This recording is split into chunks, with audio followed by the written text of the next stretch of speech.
Okay, well, happy Saturday, bon weekend. Hope everyone is doing fabulously this Saturday morning. Well, Saturday morning in the States, and we also know that there are folks joining us from all over the world. So thank you everyone for joining CDIS for a dialogue. Again, we hope this is an ongoing discussion, and our dialogue is focused on what can diaspora impact look like during a time of war. So my name is Laura Kupe, and I'm one of the co-founders of the Congolese Diaspora Impact Summit and Congolese Diaspora Impact Strategies. So I am one of three co-founders, which has been part of a team that's brought together the diaspora and those interested in the Congo to come together and think through ways that we can think through bringing impact to the DRC through business, tech, social impact, and then also leveraging and showcasing the expertise that exists within our community. We've had about 3 summits between now and 2019, in addition to having interesting programming since then, including webinars of this nature. And then also last year, we had our inaugural Return to Congo trip in November of 2024. So we look forward to having hopefully more of you be part of our CDIS community. And again, thank you again for being here. So in terms of the dialogue and the discussion that we will have today, we have 3 panelists. So they include Namwezi Batumike, who works for the Panzi Foundation. We have Lukogho Kasomo, who's a fellow co-founder of CDIS, and then we have Falone Shimba from Taptap Send, which is a mobile money platform that diaspora and anyone who wants to send money from the US to other parts of the world just using their smartphone. So quickly, just before I get to the panelists, so Namwezi is a gender and responsible sourcing specialist at the Congolese nonprofit, the Panzi Foundation. And she's been developing Panzi's ethical jewelry and brand, and as well as in her current role, she also addresses the relationship between conflict-related sexual violence and mining by collaborating with international and US stakeholders to bring greater attention to what's happening in the DRC. She is a graduate of the University of Oxford, so she has an MSc in African Studies, and then she also has an international business management degree from the University of Applied Sciences from Geneva.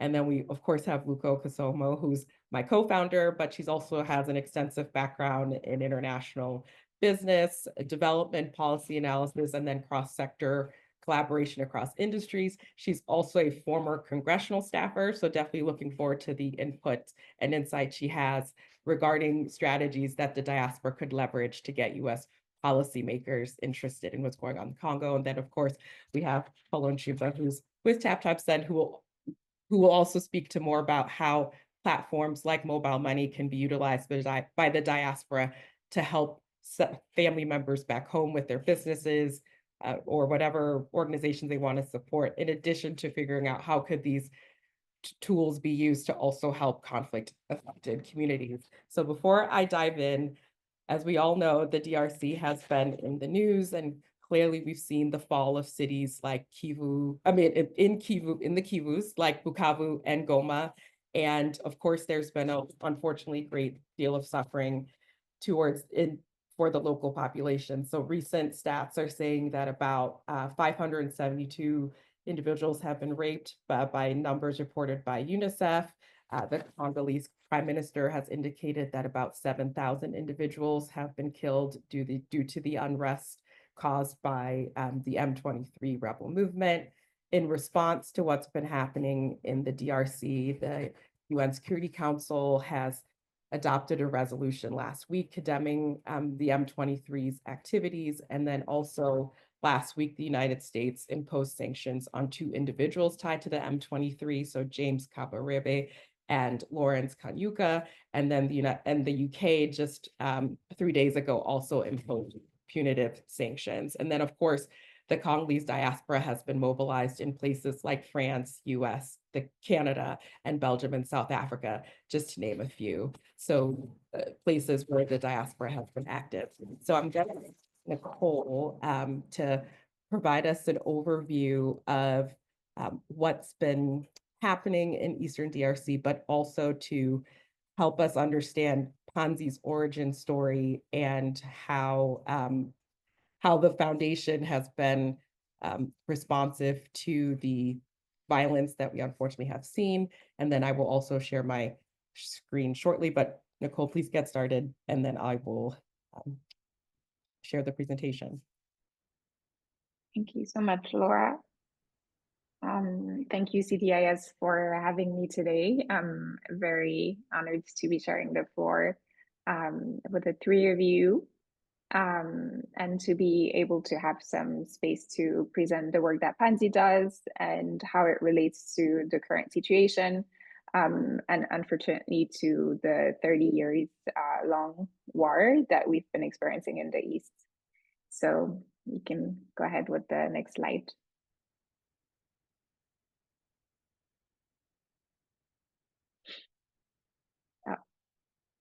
There is one slide before that. Thank you.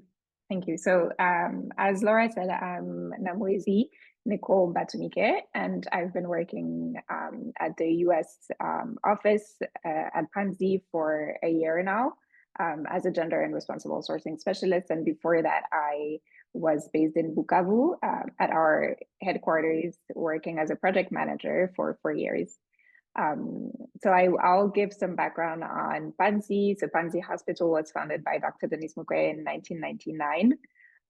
The initial idea was to provide the women in the community with access to high quality maternal health care. Unfortunately, the first patient was actually a survivor of rape. She was hurt in ways that were beyond the imaginable. It was a rape that was committed with wood, and her genital area was destroyed in that way. Dr. Mukwege and his team took care of this very patient, and following her came more and more survivors or victims of rape at the hospital at that time. Over the past 25 years, 26 now, the Panzi Hospital and Foundation have cared for over 100,000 women, including 85,000 survivors of sexual violence and 27,000 women suffering from complex gynecological trauma. In 2023, Panzi, through the Panzi Hospital, the one-stop centers, and our mobile clinics, supported 3,387 survivors of sexual violence. Panzi Foundation was founded in 2008 to expand the holistic healing, the holistic care model created at the hospital that combines medical treatment with psychosocial care, legal support, and socioeconomic integration. Thank you. That is the statistic. You can move as well. Thank you. So I think to understand what is happening today, it's important to go back to the timeline of things. Unfortunately, the war or the conflict in the DRC or the resource curse goes beyond or has started way before 1994. But the conflict in the very east and in the Kivus, in Ituri, Tanganyika, can be associated to the Rwandan genocide that happened in 1994. So as many of you know, many fled to Eastern DRC. And in 1996, the Rwandan army invaded the DRC and marched on the capital with Kabila Muze and with Museveni from Uganda. In 1996, Lemera, the hospital where Dr. Mukwege was working at the time, was also attacked. He was one of the few survivors from this attack. As they marched on the capital, they managed to make a coup. Kabila Muze became our president, and then James Kabarebe, a Rwandan official, became our chief of army for a good year. We also instated Rwandan officials in our government. And in 1998, Kabila sought to have them leave and go back to Rwanda, which started the 1998 Second Congo War, where the Rwandan and Ugandan armies invaded the east of the DRC. In 1999, Panzi Hospital was started by Dr. Mukwege, and we then had a number of events, including massacres, mass rapes, and many other international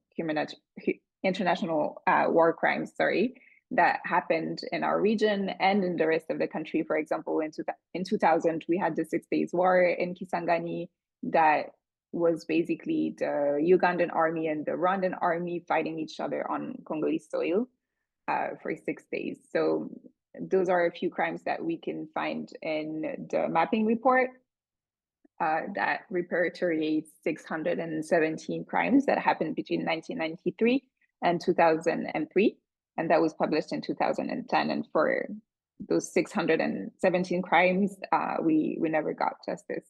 So moving on to later, the Panzi Foundation was opened in 2008. And in 2010, the DRC was called the rape capital of the world.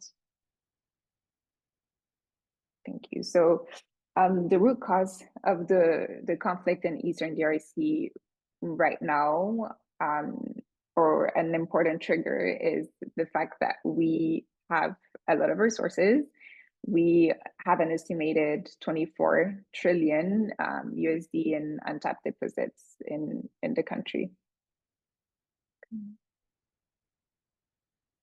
Thank you. So there is a direct link between the use of rape as a weapon of war and the violence that we see in Eastern DRC with the mines, and that can be seen simply by looking at the status of the different mines in Eastern DRC. Here is a map from IPIS from 2023. Here we can see that out of the 3,409 mining sites that were visited by IPIS, 1,116, so about 30%. Not my greatest math, but a good amount of it is occupied by armed presence. We can see that a lot of it is gold. So a lot of them are gold mines, and in those gold mines, again, a lot of the violence happened. The gold, or artisanal gold, artisanal Congolese gold, is mostly smuggled to Rwanda and Uganda. More than 90% of our gold is smuggled to those two countries, and Rwanda's most beneficial export is gold. We can move to.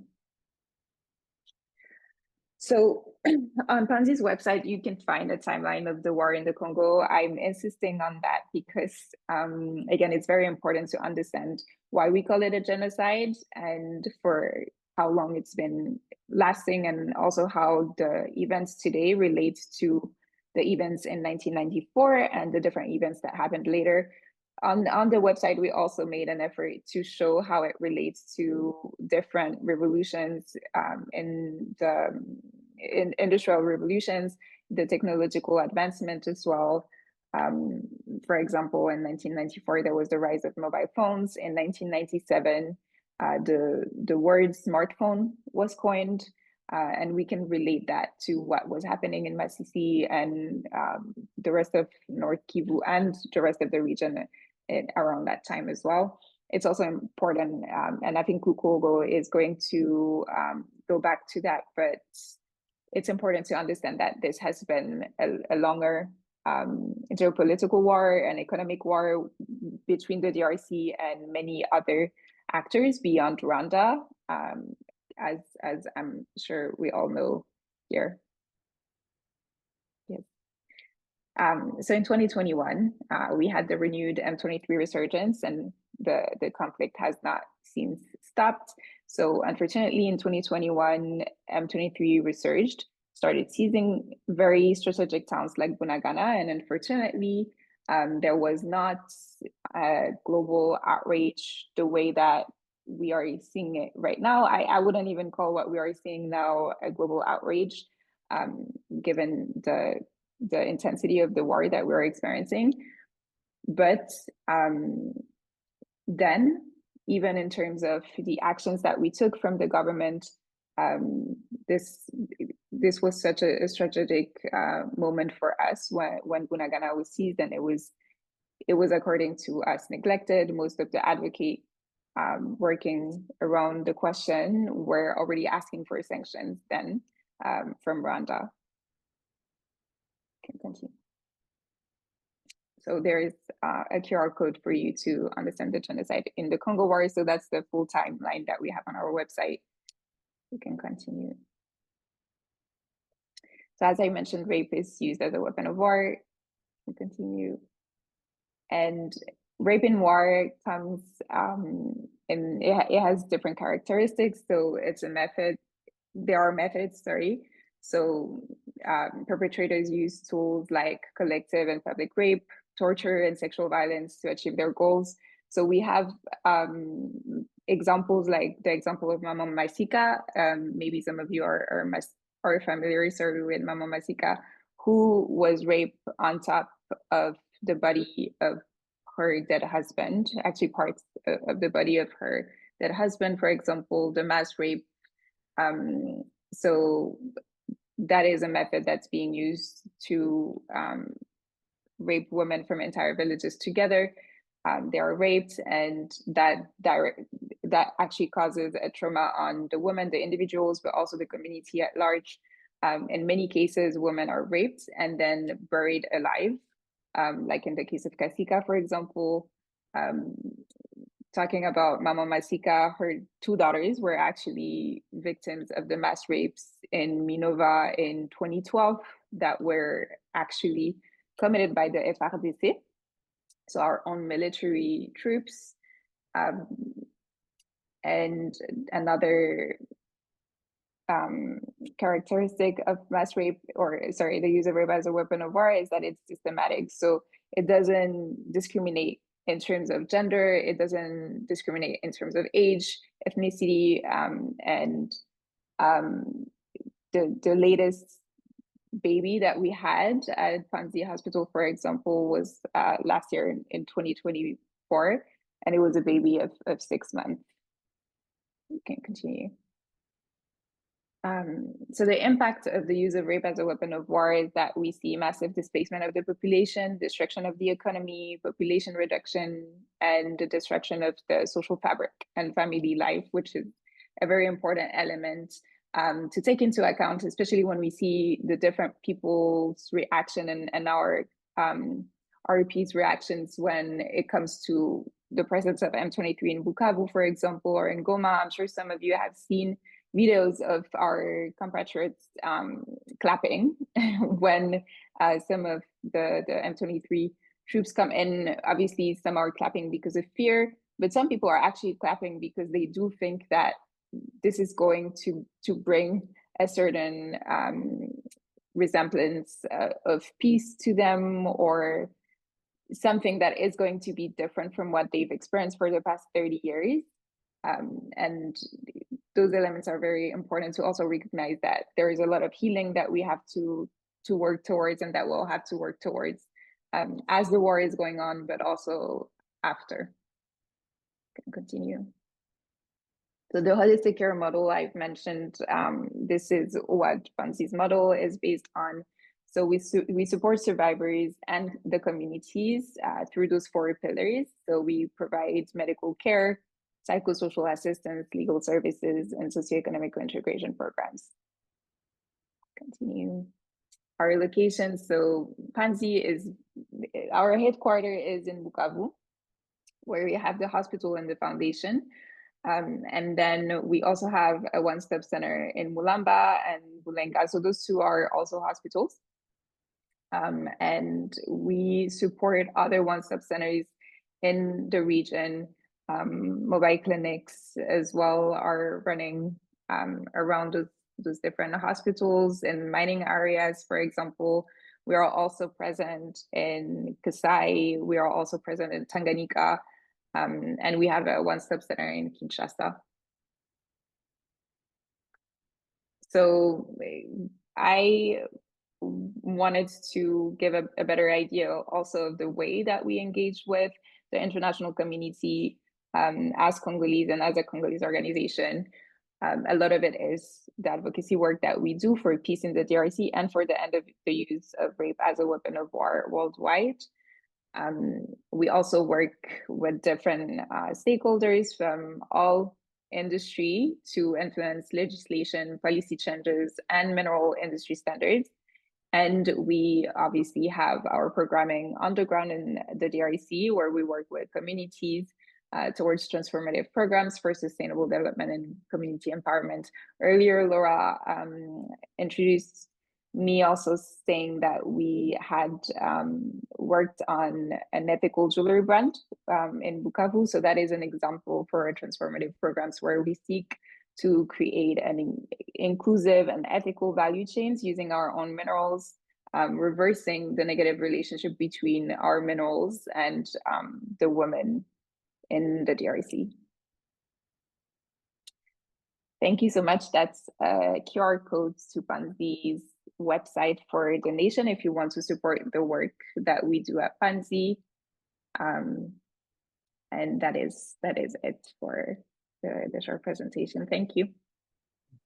Thank you so much, Nicole, for providing us with an overview of what Panzi does, but it was also great just to get an overview of the regional developments and understanding how things in the Eastern Congo got to where it is today. So now I want to turn to my fellow co-founder, Lukogho Kasomo, and she's also a former congressional staffer like myself. So Lukogho, from your vantage point, could you provide us with an overview kind of the US's involvement in the Great Lakes region and just kind of helping those in the audience kind of understand Congo's relationship to the United States? Sure. And Namwezi, your presentation was great. So thank you so much. And I hope folks take some more time to be able to look at Panzi's work. They're doing amazing work in Congo. And as Laura mentioned, I spent about 5 years working on Capitol Hill. I worked for a member of Congress who was a part of the Appropriations Committee. And so during the time that I was working for Congress, we were part of a lot of setting the financial regulation. Some of you may have heard of Dodd-Frank. And some other pieces that had set out to try and provide some regulatory functions for some of the mining work that has been happening in Congo.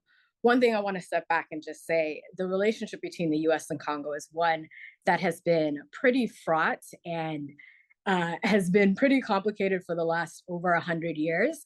I mean, we know Black History Month just finished, and so just wanted to call out the US has been seeing what's been happening in Congo since the late 1800s. We had William Henry Shepherd, who was the first person to really spend a lot of time in Congo. And during that time, he was reporting to the US about all the things that King Leopold was doing. So you go from there to having a relationship with, obviously there was a lot of hope when we had former Prime Minister Patrice Lumumba, and then to the reign of, unfortunately, President Mobutu, to obviously the Kabilas, to now coming into our current leadership. But one thing that I will say, regardless of how some folks may feel about the US, one of the things that people should know is that the US is actually Congo's largest bilateral donor. And so prior to our current administration, under President Trump's administration and the current freezing of foreign funding, the US contributed a significant amount of its foreign affairs budget to support humanitarian and medical efforts within the Congo. And now I know there's also a lot of, complicated feelings that we have seen over the last decades, especially when we look at situations that occurred during the Clinton administration. And we have had a lot of eyes on Congo, I would say, since the Clinton administration through the Obama administration up until current. But one thing that a lot of folks don't realize is that behind the scenes, trying to move legislation for Congo has been very difficult. I remember my time as a staffer in the early 2010s, there was a lot of conversation around what the US could do for Congo, how the diaspora could work for Congo, and how folks who were in the space of conflict minerals could work for Congo. But what ended up kind of being evident is that the supply chain is a major issue. I know we had one of the questions that was posed in the chat around what can the diaspora do to bring American manufacturing to Congo? But well, simply part of the challenge is that Congo has a bit of a problem when it comes to governance and security. And so that has made it very challenging for folks to feel comfortable with investing in Congo. And because Congo is a sovereign nation, the US can only do so much in terms of trying to hold Congo accountable. The Congolese government also has to hold itself accountable in ensuring that there is safety and security in the Eastern region to make sure that things like manufacturing or other business industries are able to survive and thrive. Thanks so much, Lukogho. And I forgot also that there's time for Q&A towards the end. So if anything that Namwezi, Lukogho, or Falone mentioned that spurs up a question, please put a question in the chat. We already have one. And then, Lukogho, can you also talk about like how the conflict has impacted you and your family personally? So your family is from the Kivu. So how has the emergence of violence impact your own family or folks that you know? And we also know that we have folks in the audience that have family from that part of Congo and being impacted, what we're seeing currently. Yeah, thank you so much for asking. So my family lives all throughout North Kivu. I have a large portion of my family that is based in Goma and some that go all the way into Bukavu. And unfortunately, this isn't the first time that M23 has come into Congo. My family, unfortunately, has had to adapt and acquire resiliency of having to live through war and conflict. When the war started, my family reached out to us who were in the US and to some of our other family members who were in Europe. And there was this kind of mass call to figure out what makes the most sense. For those of us who are in the West, I think the hard thing to kind of think about, because we are fortunate, especially in the US, to have never had conflict to reach our shores in most recent time, is that even with conflict, you still have, homes, you have businesses, people have children. And the real reality is that there aren't a lot of means. People are don't have the means and the resources that we do in order to be able to pick up their stuff and go. So part of the challenge of what we're seeing right now is that M23 has kind of chokeholded the North, and you have a lot of folks you have a strong presence, obviously, in Goma, now moving down into Bukavu, and then moving further. And so places where people would typically maybe pick up and leave or relocate have been choked off because of the presence of having rebel forces being there. And so my family, and unfortunately, their neighbors and other folks in this communities are now trying to figure out how to coexist in this new state of chaos. This is something that they had to do during the first Congo War. This is something that they've had to do during the second Congo War, and previously in the 2010s when M23 had taken over Goma. And so what this means is that people aren't able to go to work sometimes because it's so dangerous on the streets. Sorry, living in DC. People aren't able to transact. And so when it comes to business, if you are a business owner or if you are trying to run a business, there's a strong fear of walking outside of the streets. You don't know what's happening. You don't know what, you might face. And so that forces a lot of people to stay home, which means then people aren't able to make any type of income that they would normally have. My aunt recently shared that the markets had been opened, but because of the strong fear of what's happening in the cities, food and things are very affordable, the prices have dropped, but they're finding a lot of folks don't have customers that are coming out. We saw recently that there were children that were fleeing their schools because of violence that was approaching. And so that also disrupts the process of being able to provide adequate education to the next generation. And then it makes it challenging to really entice people from the West to invest in places like North Kivu, which has a lot of potential because there's a strong fear of security issues and being able to secure their investments. No, thank you so much for that.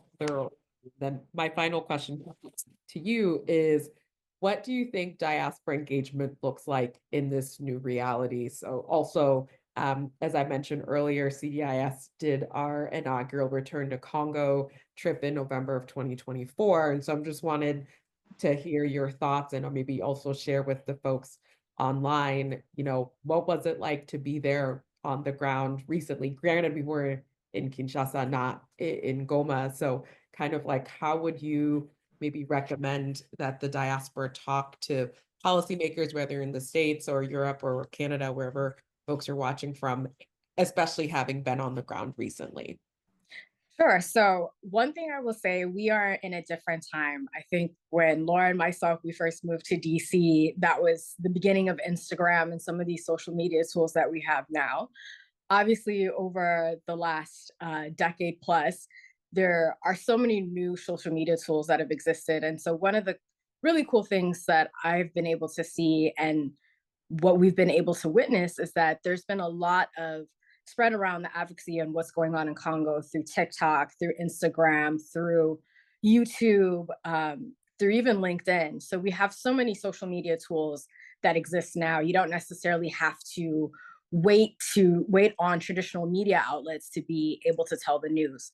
And that has honestly been the most helpful thing in being able to share real time on the ground perspectives. I know that we have connected with our partners like Goma Actif. We've shared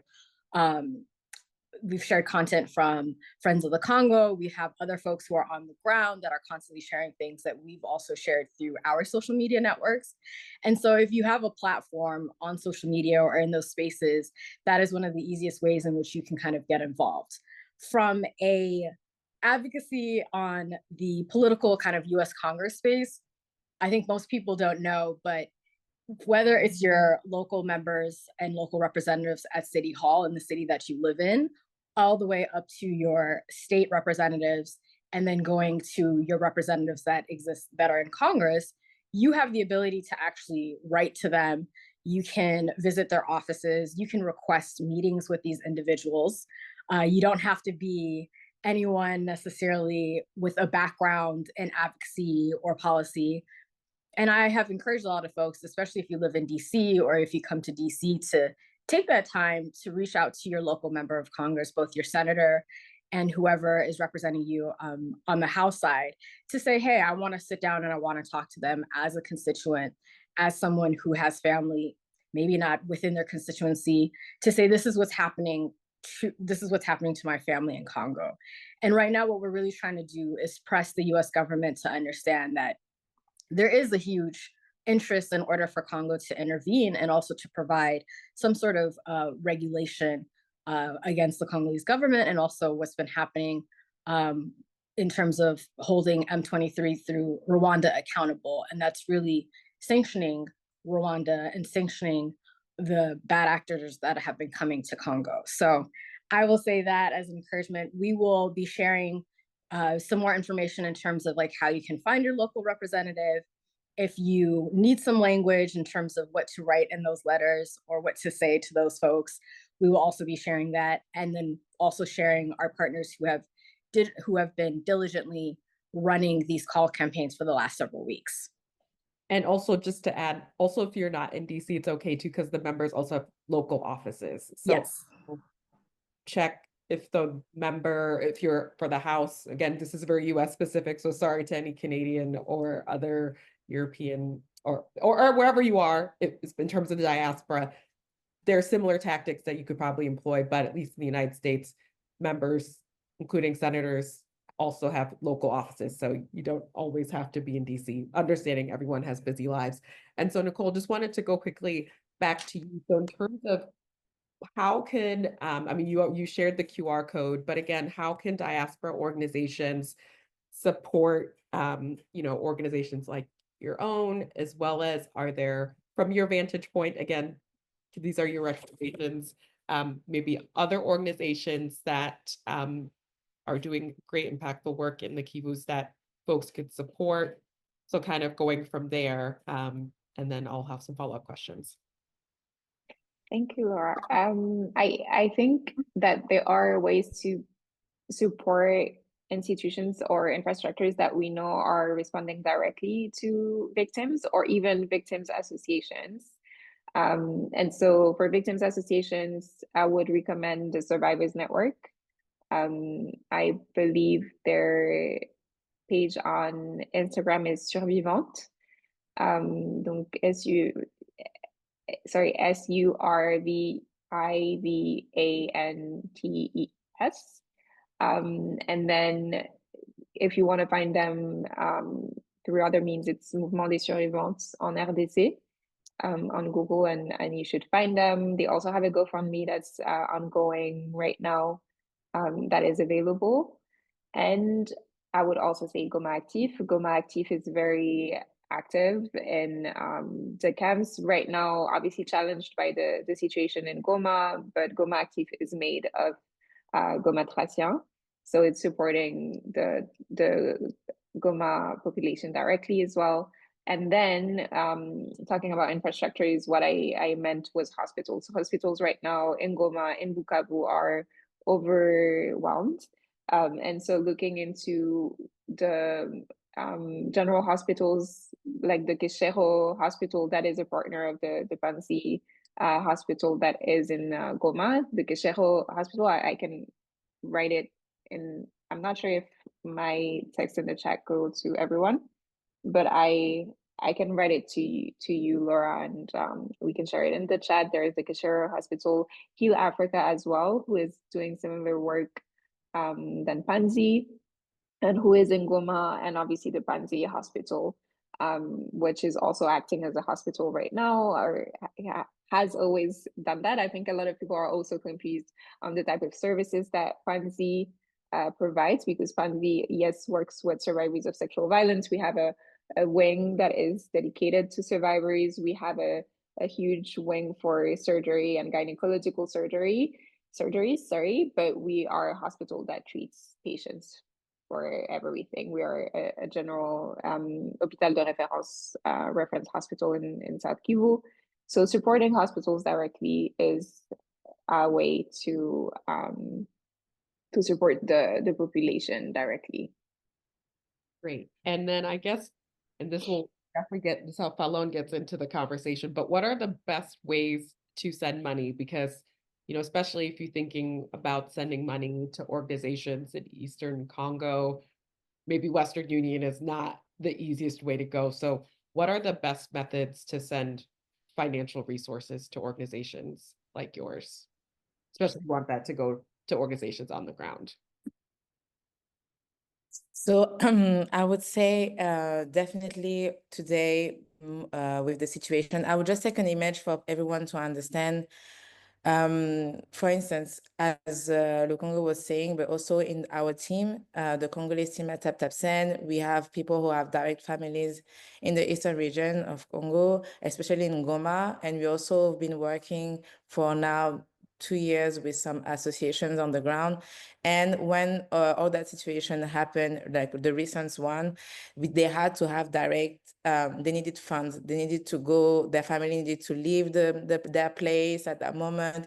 It was an emergency situation. So Taptap Send, where you can get directly money in your mobile money, was the easiest way for them to get funds, because they couldn't have access to banks, or it was difficult for them to even have time to go to any physical agency to go and pick up some cash from like other competitor that I won't name, but we all know that everyone has a phone number. And today the penetration rate of mobile money is very strong in DRC, even though it's not as strong as other countries, African countries, but it's strong, and the growth is still growing and growing years after year. So mobile money is really a good way to send money, because you can send directly to your family. They get it directly and in their mobile money. So in their phone, they can keep it digitally on their phone and pay stuff directly from their phone. So in DRC, we have M-Pesa, Airtel Money, Orange Money, who are, let's say, the biggest operators, and everyone, so it's affiliated to their the telcos. So for M-Pesa is Vodacom, for Airtel, it's Airtel, Orange. So most of those people in Congo have those numbers and use nationally themselves mobile money to send each other money or to pay whatever they can pay. So in that situation, mobile money is really, I think, the key, not only to support them from abroad, because then you can send directly to them, but within the country as well, they can easily send each other money. So let's say you send money to someone in Kinshasa, from his mobile money, he can send directly to Goma. so they can help each other as well. So yeah, to answer your question. Like mobile money is the way to go. And then also just wanted to give a plug. So if you download the Taptap Send app, again, it is accessible via your phone, and you use the code CDIS, then you get a $10 credit off of a transaction that's $20 or more. So please feel free to use that. And then, of course, we also want to create an impact for organizations on the ground. And then, Namwezi, could you maybe highlight maybe how this money is used, like when we send these funds, maybe how is this used in day-to-day operations? Because I know also, I'm going to be honest, within the diaspora, we have trust issues, and we just want to make sure, just kind of maybe would love to hear about how, when money is sent to an organization like Panzi, what is that money used for? So I have experience with Panzi, and I would also want to speak about Goma Actif, because I've also I've been to the camps with them as well. So, and the Survivors Network, actually, I worked closely with them, so I could speak to those three examples, and that's why I also mentioned them earlier. But with Panzi, for example, if you send money as a member of the diaspora, what is particularly good about receiving money that is untied, which is what we call it, is that it's not going to be tied to a specific project or to specific conditions, which unfortunately is what is the case when we get money from different governments or the World Bank or different institutions, international institutions. So when we get that money, we use it for emergencies. We, in cases like the one that we have right now, where right now, for example, we have a gap at the SVS unit, which is the survivors of sexual violence units that we have at the hospital. There is a gap because our donor is not covering all of the costs that we have at the unit, hasn't been actually covering the costs that we have at the unit for the past 2-3 years. And so having untied fund, that's where we can allocate it when we have it. Panzi's operations are massive. It's about 600 employees on the ground in Lukogho. Here in the US, it's just 4 of us, but in the DRC, it's many of us. We are in the communities on the ground. I don't know if I can also take this opportunity to respond to one of the questions that's in the chat, because I think it's, yeah. Sure, yeah, because I was gonna let you finish and then go through the question. Okay, Some of perfect. them So happy to whatever works. Okay. I think the first one, actually, so since Panzi was established, what educational and skilled workforce training centers have they established in the East regions? To respond to that, so we do have a school as well. We have a complexe scolaire, a school that's in Bukavu, very close to the foundation, where some of the children that actually live with us at the foundation as well go to, and children from the community in Panzi. We also support schools, in particular in mining areas. So in mining towns, we'll support the Minerval, so pay the fee for some of the children. We'll support the strengthening of the curriculum, support the schools with new teachers, sometimes building new wings as well in the schools in this particular, or in those communities in particular. We do, like I said, vocational training. And so annually at the Maison d'Orcas is housed in the foundation. So below our offices at the foundation, we have the Maison d'Orcas, and that's where some of the socioeconomic integration programs trainings are happening. So the vocational trainings. So in 2023, we had about 2,000 women and girls participating in at least one of the Maison d'Orcas programs. So that can be the jewelry project, for example, that I've mentioned before. It can be sewing. It can be we all are also teaching hairdressers, or you can become a hairdresser at Panzi. You can become menuisier. I'm not sure about those words in English, but working with wood, you can work with leather. So we have different sort of vocational trainings. And then we also do it in those different communities. So for example, we have a coffee project as well, close to Kasomo. But at Maison d'Orcas itself, the physical infrastructure, we had in 2023 about 2,000 women and girls joining those programs. And then, sorry, our center that is in Bukavu has a team of 35 people. So that includes psychologists, nurses, literacy trainers, vocational skills specialists, social workers, educators, and child protection officers. So those are a few numbers, but we have we publish annual reports every year, so you can learn more about the ways that we impact the communities. And again, we have projects, then those are tied to donors, like different governments, the World Bank, etc. Unfortunately, those projects sometimes end, and they end before we very often before we wish they would. Very often it leaves us with then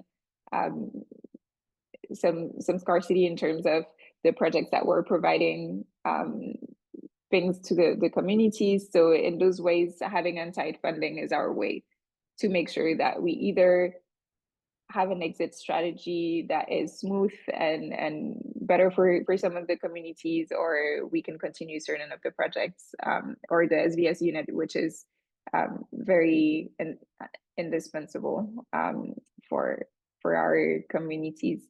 And then with Goma Actif, what I've seen is that the funds are mostly used for the children to be able to access food. For right now in the camps, what is needed, women don't really have hygienic access to hygienic things. So hygienic serviettes hygienique. Yeah, no, you're making sense. You can Okay. Okay, sorry, I'm not I don't know that word, but things that women will need for their hygiene.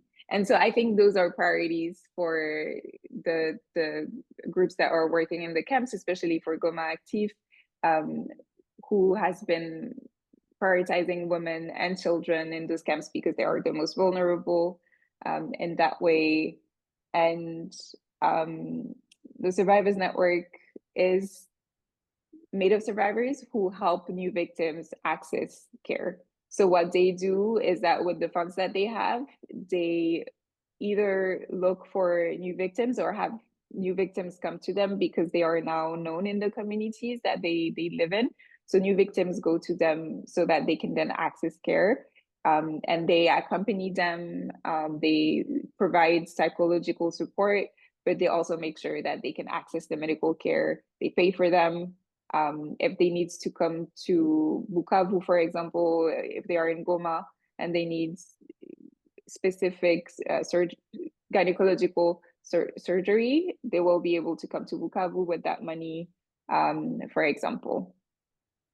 Okay. No, thank you so much. And I think it also touches on one of the questions around like accountability. I think one other thing is, to be honest, there's only so much you can control with your donations, but I think if there are organizations that, for example, provide reports like Panzi does with donors, I think hopefully that could, calm some nerves. Or if folks do know folks doing work on the ground and have those personal relationships, hopefully that could be a measure.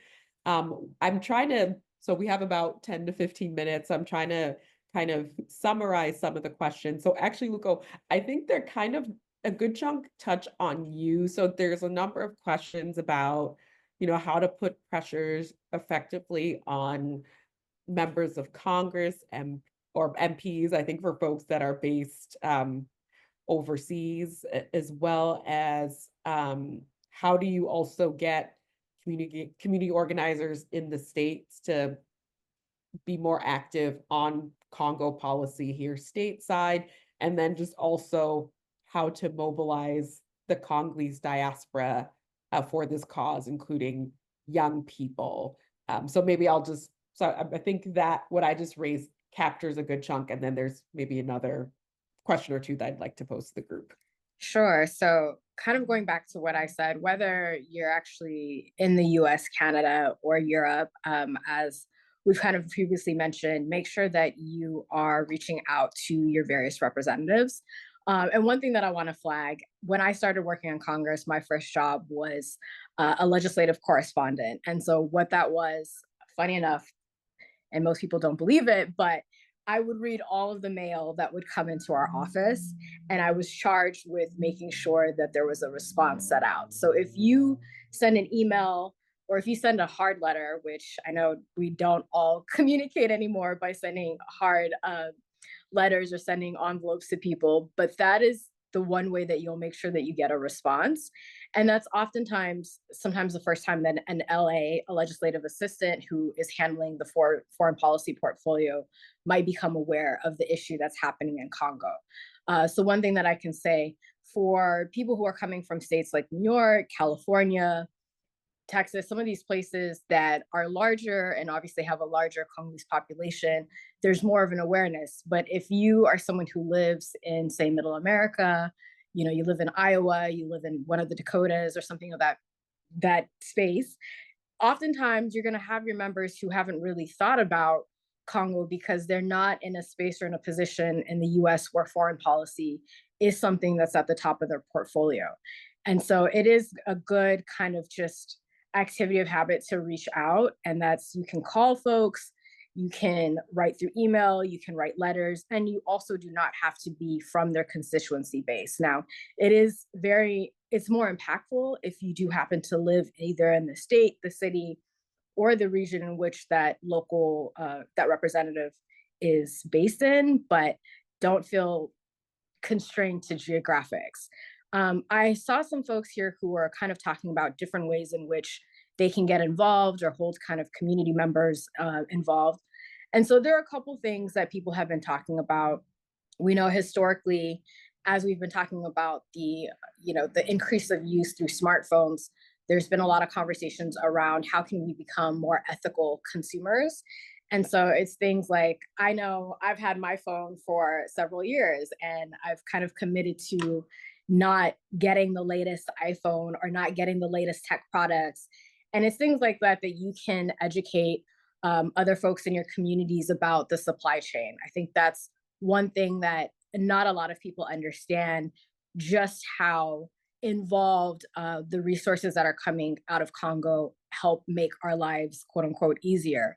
And so I know I am today on this Zoom call using my tablet, but everything from your tablet, your phone, if you have a battery powered vehicle, a lot of those resources in order to make sure those things run are coming from Congo. And so you can also write to the companies that make those resources to demand that they also provide more transparency around their supply chain and ask for more transparency around kind of ethical accounting of where they're getting their parts from. We've been seeing a lot of people that have been protesting in front of, Apple or Samsung or wherever it might be. But I do encourage people to actually reach out. You'll be surprised. I have kind of taken to doing this, writing to various CEOs, and not always someone will respond, but sometimes people will. And that's, a first kind of conversation that you're having as a consumer. You are entitled to be able to say, I want to know where my products are coming from and how we can ethically support the communities in which they are being extracted from. So one thing I didn't mention, kind of talking around the US piece, the US and the West are the largest consumers of tech products that are coming out of Congo. And so it's really kind of on us to be able to lead the charge to say, we want more transparency and we want to figure out, what are ways in which we can establish more ethical mining practices. Because unfortunately in the Eastern region, one of the challenges was trying to really enact Dodd-Frank was what they found is that if you are providing certain regulations on one area and mining and trying to take mining out of those towns, it essentially will create challenges for folks who rely on the businesses that are existing because of mining present in those spaces. So what we have been trying to look at are what are ways in which we as the diaspora can impact more ethical consumerism, what are ways that we can educate folks on knowing what's actually happening in Congo in terms of how our resources are being extracted.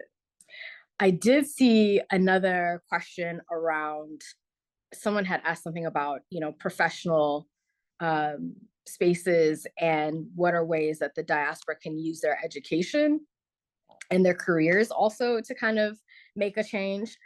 So I know myself, Laura, obviously Namwezi, and some other folks on this call have been utilizing our careers and trying to find ways to weave the conversation of Congo in the work that we've done. Because my work is primarily around financial services, and I've been in that space. Anytime there's been an opportunity, even at a small scale, to educate my colleagues, whether it's through resource affinity groups about how our products that we use in the company impact Congo and other spaces, those are things that I've done. I've held presentations. I have also tried to engage senior leaders within my companies to try and have more of an awareness on what's happening in Congo. And so those are some small scale things that you can do. We do need more professionals and folks who have this professional expertise to be able to come back to Congo. I didn't really get to touch on the return to Congo portion at the beginning, but one of the big things that we saw in Kinshasa while we were there, and part of the reason why CDIS was created is because we've been trying to create a bridge and a pipeline to say, whether you're deciding that you want to move back to Congo and start a business to be able to employ the local sector, or maybe bring your academic expertise, whether that's engineering, other areas within the STEM field, here's the space and here's how we can connect you. Unfortunately, there is a huge gap in terms of a ready workforce that's in Congo and not the skilled kind of knowledge and expertise. And that is one way in which we as the diaspora, we're not asking or saying that you have to move back today, can actually start making a difference. There's so many of us who have experience working in humanitarianism. There's so many of us who have had experience working in different sectors that those skills are needed in Congo. I just wanted, in the interest of time, we're going to wrap up shortly, but I did want to pose a question to Namwezi and Lukogho, just based on some broader themes I saw. So to at least touch as many questions as possible. And one of them is asking, or at least in the way that you feel comfortable, just talking about like the Congolese regime in this as well. So Stella asked about like, what about, I mean, I know Namwezi also touched upon this as well, but, how can there also be discourse on how the Congolese government is operating in the East? And I think someone else just also asked about the military, given the size of the Congolese military, given the size of the country. So maybe if you could touch on that as well. So kind of the geopolitics of the region, which Namwezi did a great overview of, but any thoughts there?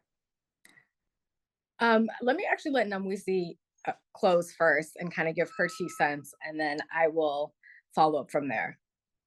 I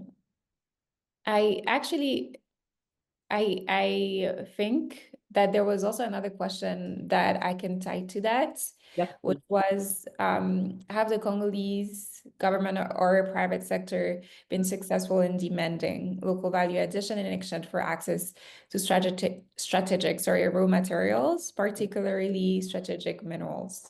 So there is this question, and then there is also the question of having an army and having enough manpower to defend our strategic interest in that way.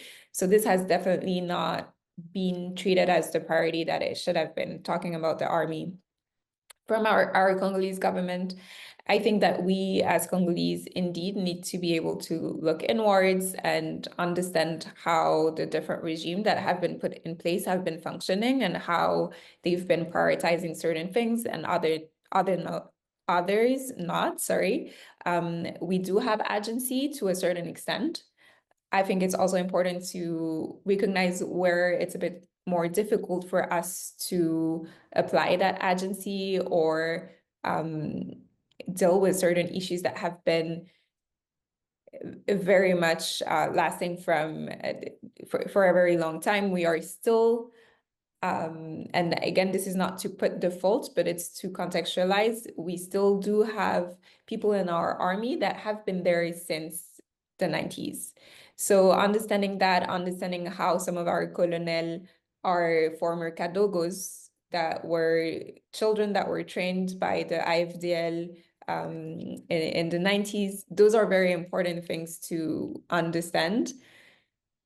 I obviously completely disagree with the type of salaries that FRDC are receiving, which is below $100 a month. And the way that we use our budget is definitely problematic. That's how I'm going to tie it to the mineral or projects related to value addition in the DRC. So it's not necessarily a critical or a strategic mineral for many countries, but gold can be a strategic mineral, and it is a mineral that is used in technology as well. It is in our phones. It is a very problematic mineral that is linked to the conflict. As I showed in the presentation, most of the mines that we have in Eastern DRC, the artisanal mines, are actually gold mines.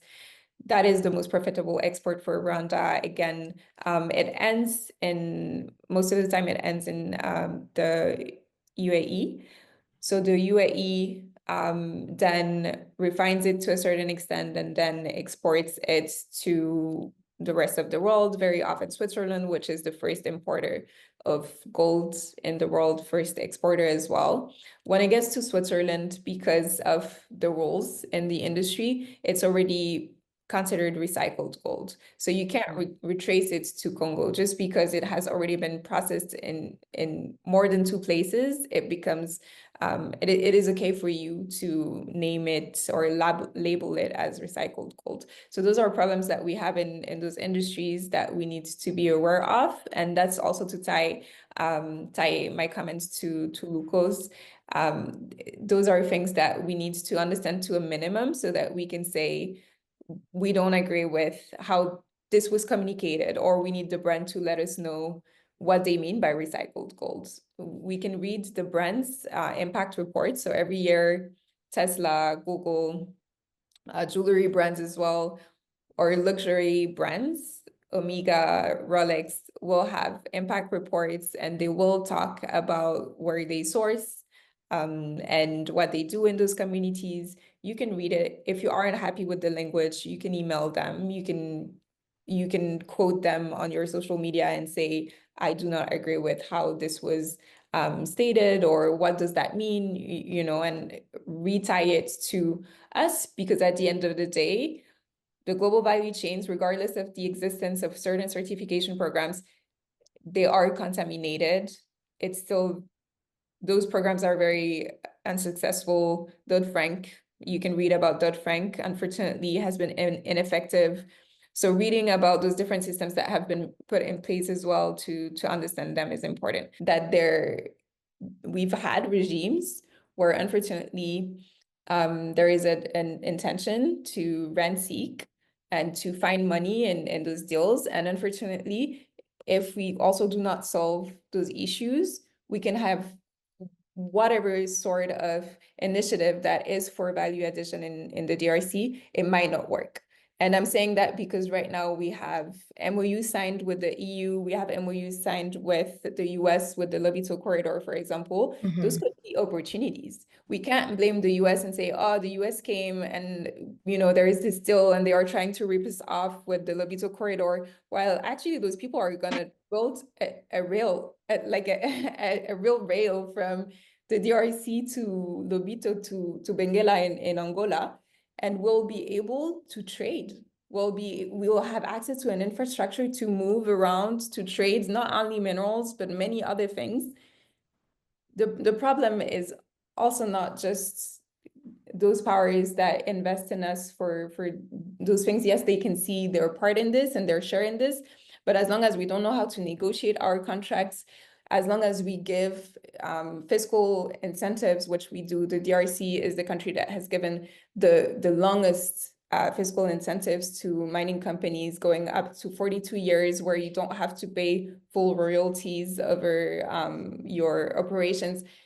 As long as that is the fiscal framework in the DRC, we cannot be complaining too much about the interference from those other countries. Obviously, we are still doing it. We still denounce what is not right, but the DRC has a long way to go when it comes to the fiscal reforms that we need to see happen. And Thank you. Lukogho, final word and before we wrap up. Sure. And one thing that I want to say, thank you so much, Namwezi, for talking about kind of more around that supply chain. We have some people who have been in the chat here. So I recommend CDIS has been collecting, we've been working with different folks who have entities that are on the ground. You can actually go to our website and look at the wrap-ups. We'll be providing kind of the wrap-ups from every conference that we've had. We have bios and different businesses that we've worked with. Try and support local as much as possible. I mean, we have tried to work with folks who are employing people that are on the local ground, entities like Zapenda, who I saw is here. If you can, buy local as much as possible, support Congolese who are going back to start businesses, who are trying to do things like opening up schools and educating folks that are in the surrounding community.